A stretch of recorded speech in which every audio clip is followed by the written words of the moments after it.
Lucio, kayo nang bahala sa kanya. Kailangan naroon na kayo sa ibaba bago mag-umpisa ang programa. Sabi nito at tuluyan na siyang lumabas ng silid kasama ang isang baklang umaalalay sa kanya. See? I told you, mabait siya. Oo nga eh. Agad kong sagot. Pinaupo ako ni Lucio kung saan nakaupo ang kanyang lola kanina at iniwan akong mag-isa dito. Kailangan pa ba akong ayusan? Hindi naman ako kasali dito eh. Sabi ko, ayaw mo bang makita kung gaano ka kaganda kapag naayusan? Sabi nito, umalis at kinausap niya ang isa sa mga babae kanina na nag-aayos sa kanyang lola. Hindi ko sila marinig ng kaunti mula dito. Lumapit siya ulit sa akin nang matapos na silang mag-usap. Sa baba muna ako. Bulong nito sa akin. Sa baba lang ako maghihintay, okay? Sige. Tipid kong sagot. Inumpisahan na nila akong ayusan ng isang bakla at yung babaeng kausap ni Lucio kanina ay lumabas. Naiwang kaming dalawa dito ng bakla at nagchika-chika. Natapos na din niya akong ayusan at namangha ako sa kinalabasan. Ngumiti ako dahil sa pagbabago ng aking itsura. Pumasok na din yung babaeng lumabas kanina at may daladala na itong isang gown na kulay pink at halatang fitted ito sa akin. Simple ang style nito pero elegante naman kung titingnan. Inabot nito sa akin ng isang gown at pumasok sa isang dressing room na naririto sa loob ng silid. Isa-isa kong tinanggal ang mga makaluma kong damit at sinilid sa tabi. Lumabas din ako agad nang maisuot ko na yung gown na binigay sa akin. Wow, perfect! Sabi ng bakla. Ang ganda mo, Kyril. Tsak na mai-inlove sa'yo si Sir Ryan. Manghang sabi niya nang ako'y makalabas sa dressing room. Friend lang kami ni Sir Lucio. Sa katunayan nga, si Jeho talagang kasama kong pumunta dito eh. Sabi ko, what? Si Sir Jeho ba kamo? Naku, maloloka ako sa'yo. Ang galing mong mamili ng mga bagets. Sabay tawa nito. Kung alam mo lang na mas matanda ako ng 5 taon sa kanya at baka mabigla ka lang. Pero hindi ko na sinabi yun sa kanya. At saka isa lang niya akong muchachang maid. Lumabas na kami nang nag-ayos sa akin at hinatid na niya ako sa ibaba. Napahawak ako ng mahigpit sa kanya dahil hindi kasi ako sanay magsuot ng takong na sandals at baka ako mahulog ng hagdan at ala Cinderella na maiwan ang aking suot na takong na hindi sinasadya. Kinakabahan ako. Nginig kong sabi habang hawak-hawak ako nang nag-ayos sa akin nang makababa na kami ng hagdanan. Tulala si Lucio nang makita niya ako. Wow, Kyril, is that you? Tanong niya na parang hindi niya ako nakilala. Oo naman sir, siya nga. Sabi ng nag-ayos sa akin. Hindi na kumukurap ng 2 mata ni Lucio dahil sa akin nakatuon ang kanyang paningin. Hindi ako makatingin sa kanya dahil naiilang ako sa paninitig niya. Sir! Panggugulat na sabi ng bakla kaya nagising ito sa pagkakatulala niya. Oh, I'm sorry Kyril. Hinging paumanhin nito. You're gorgeous, you know? Puri nito sa akin. Let's go outside at kanina pa nag-umpisa ang party. Ikinawit ko ang kamay ko sa nakahandang braso nito. Medyo kinakabahan pa ako ng konti dahil hindi ako komportable sa suot ko. Open sa likod ko at medyo kita ng konti ang cleavage ko. Kaya ilang ako sa mga lalaking nakatingin sa akin. Hinanap ng aking 2 mata si Jeho. At nahagip ng aking 2 mata na kasama nito ang kanyang mga kaibigan na dati nang nagpunta sa probinsya. Nasa katabing upuan naman niya ang babae na siya yung kasama niya kanina at halatang nakainom ng mga ito. Napatingin sa gawi ko si Jeho at pansin kong nangunot ang kanyang noo nang magtama ang aming mga mata. Kahit na nasa kalayuan kaming 2, hindi naglaon ako na ang umiwas dahil hindi na siya kumukurap sa ginagawang paninitig nito sa akin. Are you okay, Kyril? Tanong nito sa akin habang nasa tabi ako niya. Oo naman, tipid kong sagot. Nalingat lang ako ng konti nang may biglang humawak sa aking kamay. Nilingon ko ang taong yon kung sinong nangahas humawak sa aking kamay. At si Jeho na halatang nanlilisik ang kanyang mga mata. Let's go there. Sabi nito. Teka, Jeho, pagpapatigil niya sa aming 2, kaya kami napahinto. Nangunot ang noo ni Jeho nang hawakan din ni Lucio ang aking kamay.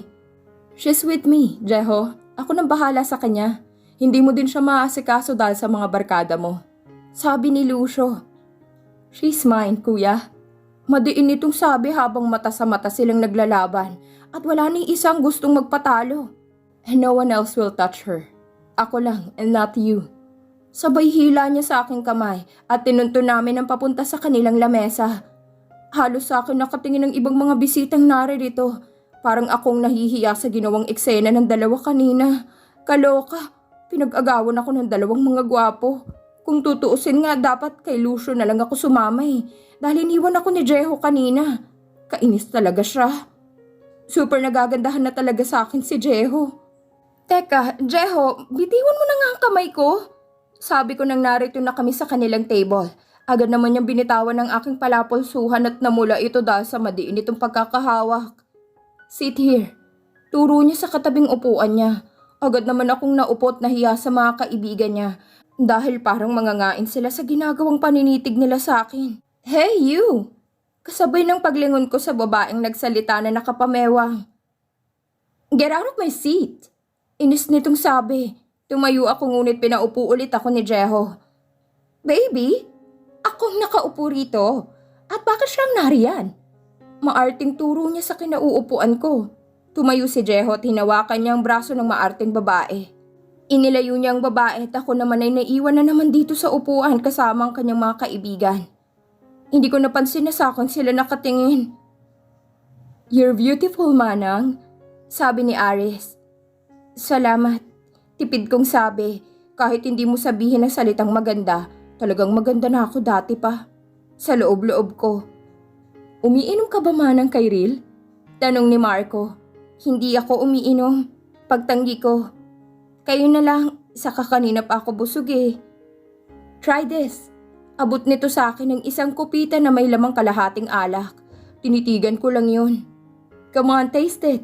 Giit niya. Kukunin ko na sana ng may isang kamay na umagaw doon at diretso lagok ni Jeho ang isang kupita na may lamang kalahating alak. Naupo siya muli sa kanyang kinauupuan na maubos na niya ito. Jeho, huwag kang magpakalasing, bulong kong sabi. Nangunot ang kanyang noo. Baka hindi na tayo makauwi sa probinsya mamaya. Sino nagsabing uuwi tayo? We're staying here at dito tayo matutulog. Seryosong sabi niya. Anong sabi mo? Mulagat kong tanong sa kanya. Dito tayo matutulog? Aba, wala sa usapan yan, Jeho. At hindi pa ako nakapagpaalam kay ante. Singhal ko. Sa akin ka na nagtatrabaho, sweetheart. At kung saan man tayo pumunta ay wala nang karapatan ng ante mo na malaman kung saan tayo pumupunta. You are working with me, right? Kahit na. Inis kong sabi, sabay cross arms sa dalawa kong braso. I'm sorry, sweetheart. Akala ko'y okay lang sa'yo na sumama ka sa akin. Pero hindi ko alam na hindi mo pala gusto na gawin to. Sabi niya, bakit ba ako naiinis? Alam kong sa kanya ako nagtatrabaho. Dapat aware na ako sa ganitong mga lakad. Masyado lang talaga akong nasanay dahil sa boarding house na umiikot ang mundo ko. Magdidilim na tapos na ang party. Pero may mangilan-ngilan pang mga taong naririto. Pakiramdam ko'y sobrang napagod ako sa araw na to. Kahit wala naman akong masyadong ginawa kundi nakaupo lang. Gusto ko nang mahiga at magpahinga sa malambot na kama. Medyo nakainom na din ako ng konti ngayon. Dahil sa paglibas ko ng pag-inom ng alak kanina habang wala si Jeho. Are you tired, sweetheart? Bulong niyang tanong sa aking tenga na halatang lasing na. Amoy na amoy ko na din ang kanyang mabangong hininga na may kasamang amoy ng alak na nagbigay sa akin ng init at kiliti sa aking balat. Namumungay na din ang kanyang dalawang mata nang magtama ang aming mga mata. Gusto ko nang magpahinga, Jeho. Okay lang ba sa'yo na mauna na akong magpahinga? Mahinahon kong sabi. Yeah, just wait here. Tawagin ko lang si Nikki para ihatid ka sa iyong kwarto. Mauna ka na doon at susunod na lang ako. I'll be right back. Sabi nito tumayo naman na siya. Hindi ko alam kung saan nagtungo si Jeho dahil kasama niya na naman siguro yung babaeng kasama niya kanina. Si Lucio naman halatang nauna na itong natulog. Hinatid ako ni Nikki sa ikalawang palapag na mansyon, ang isa sa mga katulong dito. Narito na kami sa tapat ng pintuan at pinuksan na niya ito. Bumungad sa akin ng napakagandang silid tulugan at agad akong pumasok kasama si Nikki. Talaga bang dito ako matutulog? Paniniguro ko sa kanya dahil napakalawak ng espasyo sa loob ng kwarto. Oo, dito daw sabi ni Sir Jeho. Agad niyang sabi. Sige Kyril, ikaw nang bahala dito, lalabas na ako ha. Sige, salamat. Sabay talikod niya at sinarado na agad niyang pinto.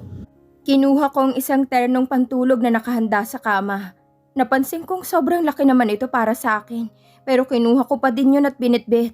Agad ako nagtungo sa banyo para makapag-shower ng konti. Lumabas din ako agad nang matapos na ako at nakapagbihis na din ako ng pantulog. Saka dumiretso na ako agad sa kama at nahiga na sa malambot na kama. Hindi ako makatulog kapag may ilaw, kaya pinatay ko na lang ang ilaw dito sa loob ng kwarto at nakatulog din ako ng mahimbing. Kinabukasan, 8:00 na nang magising ako dahil sa mga malalakas na katok na nagmumula sa pintuan. Lumaki ang dalawa kong mata ng mabungaran ng lalaking natutulog na naririto sa aking tabi. At hindi ako nagkakamaling si Jeho ito na nakadapag natutulog at sarap na sarap pa ito sa pagtulog. Malakas na katok na naman na nagmumula sa may pintuan. Hindi ko alam kung bubuksan ko ba ito o hindi. Kinakabahan ako sa mga oras na to dahil siguradong makikita nila kaming magkasama sa iisang kama at iisang kwartong tinulugan namin. Ano ba kasing ginagawa ni Jeho dito? Jeho, gising! Sabayog-yog ko sa kanya. Ngunit isang ungo lang ang tanging sinagot nito. Ayaw pa din niyang gumising. Inilapit ko pa ng konti ang katawan ko sa kanya. Pero maling hakbang ang nagawa ko kaya napasubsob ako sa malapad nitong likod na agad namang bumukas ang pinto. What's happening here? Galit na sabi ng kanilang lola. Nagulat ako at natakot dahil sa hindi maipinta ang mukha ng kanilang lola. Umalis ako agad sa kama dala ng matinding takot dahil sa aking nadarama. Halos lumakas na ang kabog ng puso ko. Jeho, wake up! Gising sa kanya ni Lucio. Napamulat naman ng dalawang mata si Jeho at bumangon ito agad. Parang wala lang sa kanya nang titigan siya ng kanyang lola. Hindi ko magawang tingnan si Lucio, ganun din sa kanilang lola dahil nahihiya ako. Gusto ko sana magpaliwanag sa kanila kaso naunahan na ako ng hiya. Explain this, Jeho. Galit na sabi ng kanyang lola. Lola, mali kayo nang iniisip. Walang nangyari sa amin ni Kairil. Paggigiit nito. So, wala nga bang nangyari, ha, apo? Bakit suot niyan damit pantulog mo imbes na sa iyo nakasuot yan? Galit niyang sabi kay Jeho, napailing ako. Hindi ko na maintindihan ang mga nangyayari ngayon.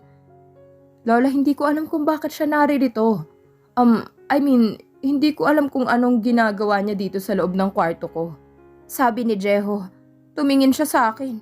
Mukhang ako pang may kasalanan sa nangyayari ngayon. Iha, hindi ko alam kung anong nangyari sa inyo ng apo ko. Pero kung may nangyari man o wala, ay pananagutan ka ng apo ko. Diretsahang sabi nito, napailing ako at ganoon din si Jeho.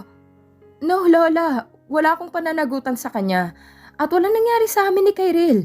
Pagdidiin nito, You better shut up, Jeho. Galit niyang sabi. Hindi ka pa din nagbabago sa mga matatamis mong mga salita para makuha mo lang ang gusto mo sa mga babae. Hindi ka pa rin talaga nagbabago, apo. Kung anong sinabi ko, yun ang masusunod. Tapos na ang usapan. Tumalikod na ito at diretsyong labas sa may pintuan. Naiwang kaming tatlo dito sa loob ng kwarto.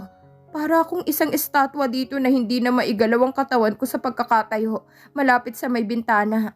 Napahilamos naman ang mukha si Jeho at galit niya akong tiningnan. Are you happy now? Malamig nitong sabi sa akin. Saka padabog na tumayo sa kama at nagtungo sa loob ng banyo. Naningkit ang dalawang mata ni Lucio nang makita ko ito at nagtama ang aming mga paningin. Ngunit umiwas ako sa paggawang paninitig nito sa akin. Pero agad din itong lumabas at sumunod sa kanyang lola. Ano ba dapat kong gawin? Para ako pang may kasalanan sa nangyari. Kailangan ko ulit kausapin yung lola nila, baka sakaling makinig siya sa akin. Ayoko pang matali agad sa kanya, lalo na't hindi naman namin mahal ang isa't isa. Pinababa agad ako ni Jeho at pinagbihis ng disenteng damit. Hindi ko alam kung anong klaseng damit ang susuotin ko dahil kasura-surang kanyang itsura, dahil lamang sa pananamit ko. Wala ka na bang ibang maisusuot kundi ang palda o di kaya palagi ka nalang nakapajama? Inis niyang tanong. Bakit bang reklamo mo? San ba kasi tayo pupunta? Tanong ko sa kanya nang papasakay na kami ulit sa kanyang sasakyan. Sa langit. Diretsahang sagot niya, saka mabilis na pinasibad ang kanyang sasakyan. Langit? Langit ba ka mo? Sabay yugyug ko sa kanyang balikat. Ayoko pang mamatay, Jeho. Gusto ko pang mabuhay. Mag-aasawa pa ako eh. Pagmamakaawa ko. Will you please shut up your mouth, Manang? Madiing sabi nito. Can't you see I'm driving? Turo niya sa manibela. Isa pa, hindi mo bagay ang mag-inarte. Just put it in your mind. Singhal nito. Sinamaan ko siya ng tingin ngunit sa daan nakatuon ang kanyang paningin.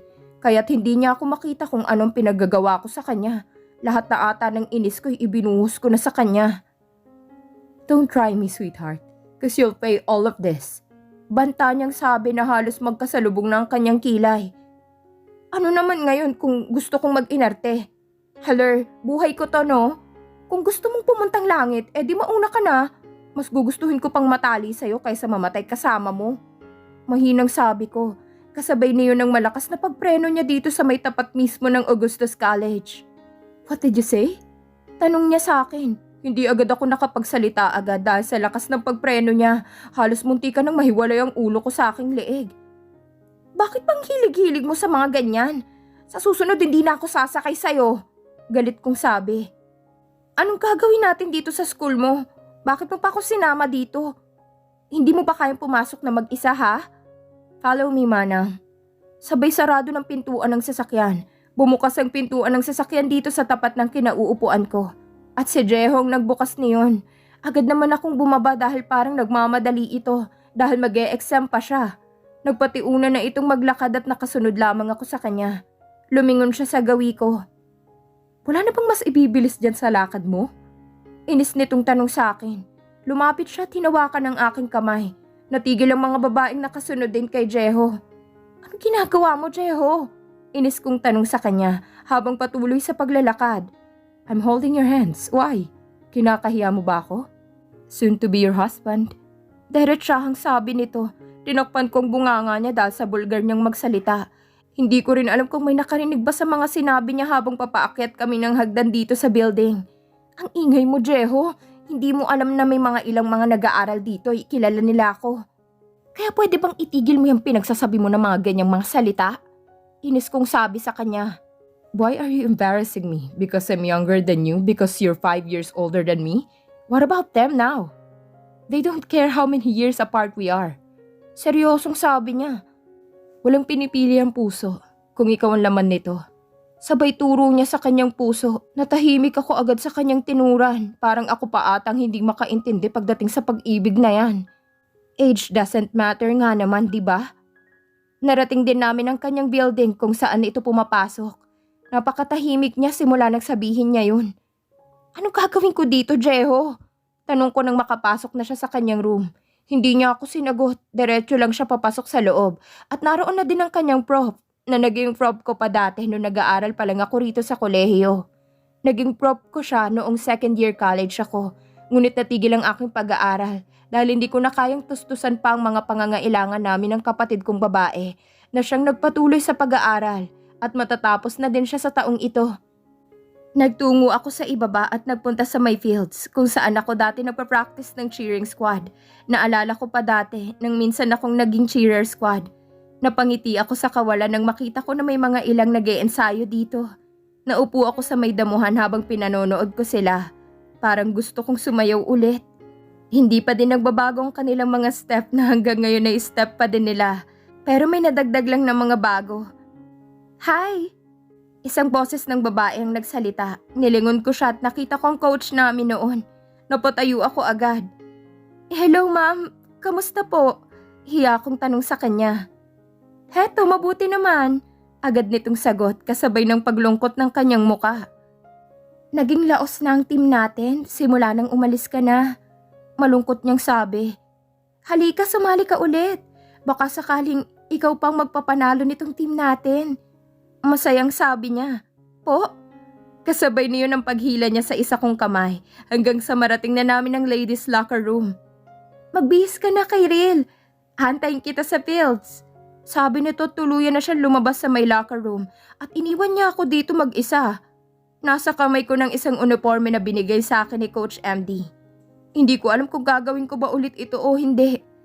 Ay, umaasa pa naman si Coach sa akin.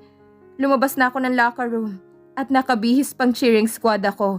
Mabuti na lang at nakagawian ko na magsuot ng cycling at perfect ngayon sa suot kong maigsing palda at sleeveless naman sa pang-itaas. Mabuti na lang at maputi ang kilikili ko, kaya no worries ako habang sumasayaw.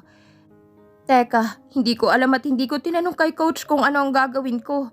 Nataranta ako bigla kaya bumilis ang takbo ko papuntang fields. Hala, bakit ang daming tao ngayon dito? Anong meron dito?